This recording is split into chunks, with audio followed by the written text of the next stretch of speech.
आपको हैदराबाद की जनता को भरोसा दिलाना चाहता हूं कि हम हैदराबाद को नवाब निजाम कल्चर से मुक्त होकर एक मिनी इंडिया बने ऐसा शहर बनाने की दिशा में आगे बढ़ेंगे। निजाम कल्चर को त्याग कर एक आधुनिक शहर बने, इस प्रकार का हम हैदराबाद को बनाएंगे। यहाँ किसी का अपीसमेंट नहीं होगा, किसी के साथ अन्याय भी नहीं होगा। इस प्रकार की नई कार्य संस्कृति का विकास हम यहाँ पर करेंगे। हम डायनेस्टी से डेमोक्रेसी की ओर जाना चाहते हैं। चाहे ओवैसी साहब की पार्टी हो, चाहे टीआरएस की पार्टी हो, हमें तो बहुत सवाल करती हैं, मगर मैं पूछना चाहता हूं कि इतने बड़े तेलंगाना में आपके परिवार के अलावे आपको कोई नहीं मिलता है जी? आपके बाद आपका परिवार ही क्यों आता रहता है और किसी में टैलेंट ही नहीं है? हम डायनेस्टी से डेमोक्रेसी की ओर देश के लोकतंत्र को ले जाना चाहते हैं, हैदराबाद और तेलंगाना को ले जाना, भ्रष्टाचार से पारदर्शिता की ओर ले जाना चाहते हैं।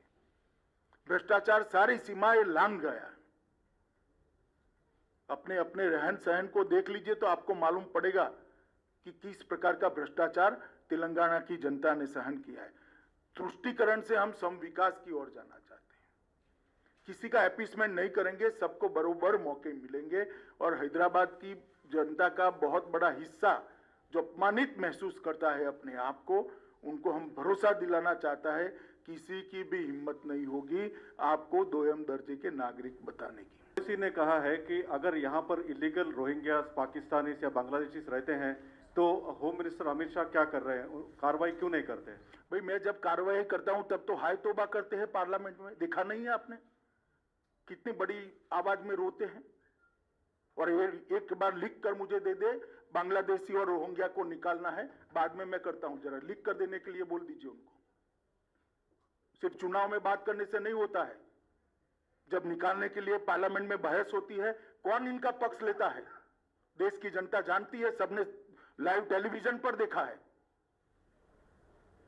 सर, केसीआर सर ये कहते हैं, केसीआर चीफ मिनिस्टर ये कहते हैं कि सेंट्रल की तरफ से कोई फंड्स नहीं पहुंचे हैं स्टेट गवर्नमेंट को, जबकि जब बाढ़ आई है कहीं भी होने दो, कुछ सेंट्रल की तरफ से उनको कोई सपोर्ट नहीं मिला है। बहुत समय से केसीआर सचिवालय नहीं गई है, इसलिए इनको आंकड़े मालूम नहीं है। मैं बता देता हूं, 224.50 करोड़ फर्स्ट इंस्टॉलमेंट एसडीआरएफ का हमने दे दिया था और 3 नवंबर को 224.50 करोड़ टोटल सिर्फ हैदराबाद के लिए 500 करोड़ रुपया अप्रोक्सीमेटली हमने दिया है।